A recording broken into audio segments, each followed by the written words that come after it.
falling back.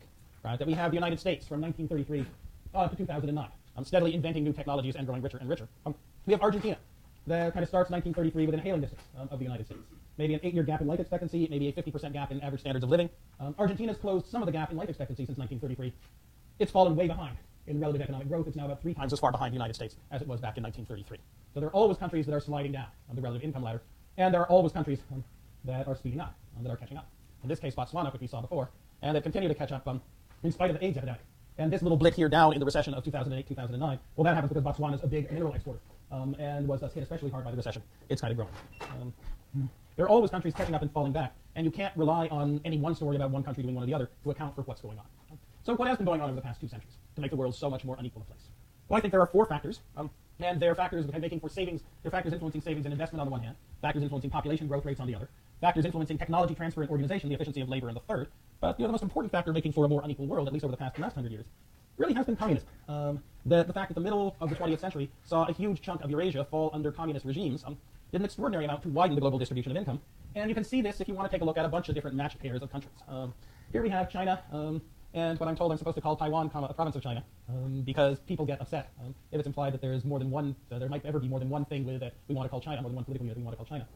And back in 1945, they're kind of both pretty much at the same place. Indeed, if anything, China's a bit richer because it had been, or Taiwan, because it had been taxing Taiwan and not giving it much in services for, say, centuries before the Japanese conquest in 1895. And then Japan did some investment in Taiwan. Well, it ruled it for 50 years, but not a great deal. Come the end of World War II, Chiang Kai-shek's nationalist Kuomintang loses the Chinese Civil War and promptly flees to Taiwan and gets ready to flee to Los Angeles. But then the Korean War starts, and the U.S. 7th Fleet decides it's a good idea to sit in the Strait of Taiwan between China and Taiwan while the Korean War goes on. And after the Korean War is over, the fleet keeps sitting there, and the situation evolves that we have today. And yet between 1945 and 1978, you have the Kuomintang, which had been one of the least competent governments ever at spurring economic growth inside of China, while it ruled or half-ruled China between 1925 and 1945, turns out to be absolutely amazing at orchestrating economic growth in Taiwan. While the Maoist regime of Chairman Mao kind of plods along doing great things in terms of public health and life expectancy, except for the unfortunate mass famine at the end of the 1950s following the failure of the Great Leap Forward, but not really doing very much to boost the average standard of living inside of China. And you can see the same pattern if you want to compare matched pairs of countries, say, in South America. Cuba in 1958, when Fidel Castro takes over, is a relatively well-off country for Latin America. Brazil is quite poor. Cuba in 1995, when they began their process of letting the market economy come back in, looks to have been poorer than it was in 1958, albeit with a 10-year longer life expectancy than Cuba had since 1958. But then 10 extra years in life expectancy is about what you would expect. Being poorer in 1995 than you'd been in 1958 was absolutely not what you'd expect. Being poorer than Brazil in 1995 is definitely not what you'd expect. Then last we have Finland and Russia. Finland and Russia start out pretty much at the same place at the end of World War I in 1918, when Lenin takes over in Russia. And they both have fairly interesting times during the 1920s. And then starting in 1930, Joseph Stalin clamps the command economy onto Russia.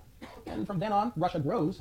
Russia grows a lot less than the Finnish economy does. And there are a bunch of interesting things that happen to Russia. For example, the life expectancy line disappears off the bottom. Whose fault is it that the Russian life expectancy line disappears off the bottom in this particular graph? And I do think this is a question that can be answered with reference to blaming one single human being, together with all the people who took their orders. You're not expected to know this now, you're just expected to be able to guess. Right.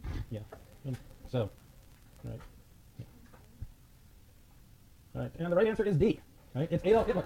Adolf Hitler does it. It's Adolf Hitler's fault.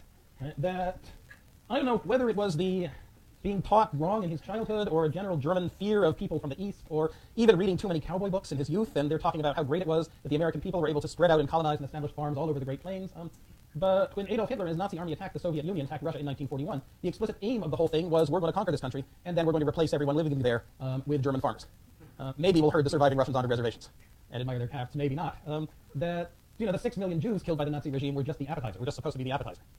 And so in 1942 and 1943, Russian life expectancy disappears off the bottom as the Nazi regime begins the start of what was, or had they won the war, have been a real genocide. And it's kind of remarkable that Joseph Stalin is absolutely not the #1 genocidal maniac of the 20th century, because he was a paranoid genocidal maniac, the general secretary of the Soviet Union from 1930 to his death in 1953. But it wasn't Stalin, and it wasn't any of the other guys. It was Adolf. So now, why did the communists do what they did? Why does it seem to have been so very bad for economic growth? Well, I think to understand what they're doing, you have to start with Karl Marx, and with Karl Marx's old question of why don't workers receive the full value of what they produce?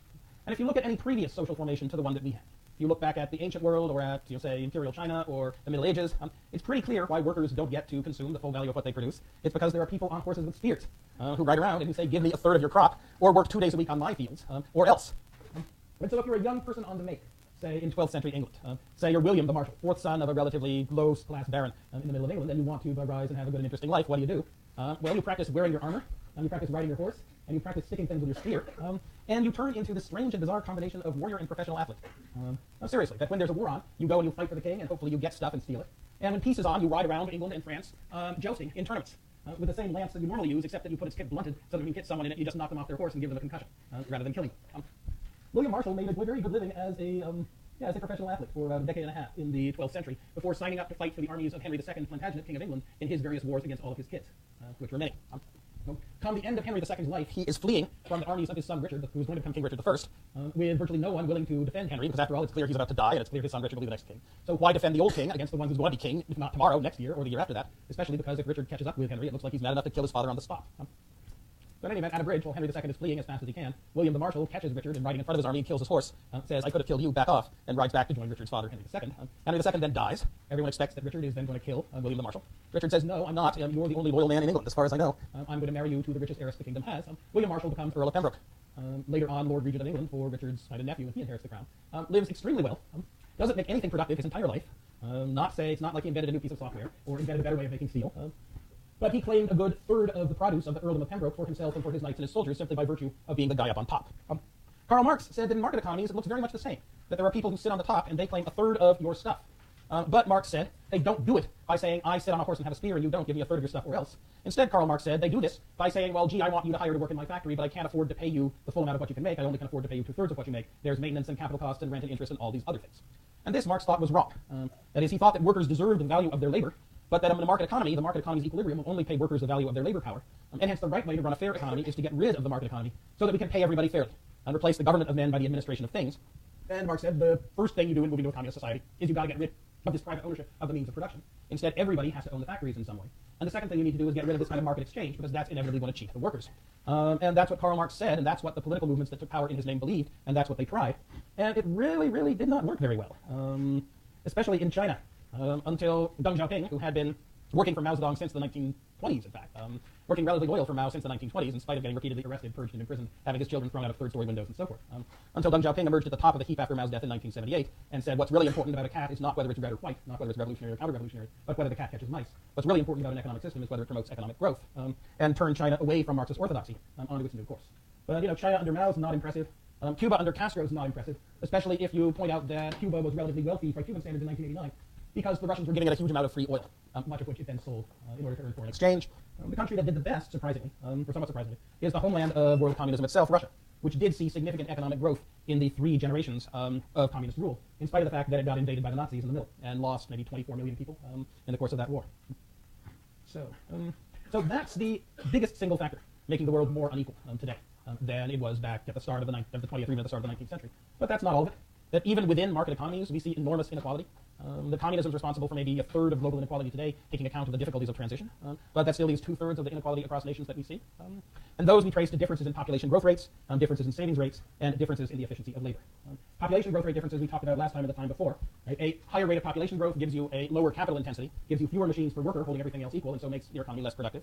A lower savings investment rate gives you a lower capital intensity economy, and so makes you poorer. And I think let me stop there because we're out of time, and say let me finish up economic growth on Thursday and hopefully turn a little bit toward the depression economics view of the place.